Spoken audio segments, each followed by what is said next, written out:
So a 1% increase in third quarter GDP was undoubtedly better than expected and good news for the politicians. But what does it mean for the rest of us? Well, what you have to remember is that the third quarter had an extra working day in it compared to the second quarter, where we had a Jubilee bank holiday celebration to contend with. So that's boosted the figures unusually. Likewise, all the activity around the Olympics has also helped the third quarter results. So you have to take this number with a pinch of salt to a degree. Fundamentally, the economy looks like it grew really about 0.3% in the third quarter on an underlying basis, which is growth, but it's still pretty anemic. So what you have to remember is that while we have certainly turned the corner, it's still a very long, slow route back to a sustainable recovery. And we can't yet really define the economic activity that we're seeing at the moment as a proper sustainable recovery.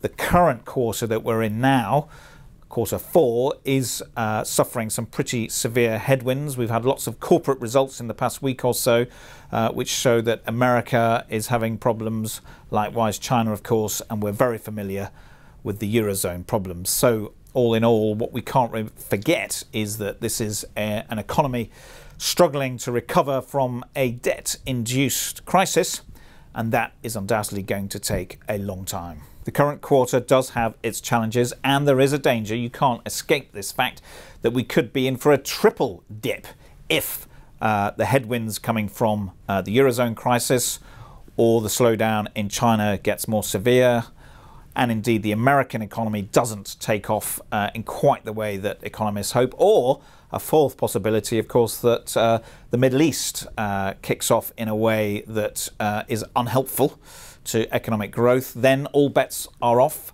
and we could still see the UK economy once again contract either in this final quarter or in the first quarter of next year. So, as I say, we are not yet fully out of the woods.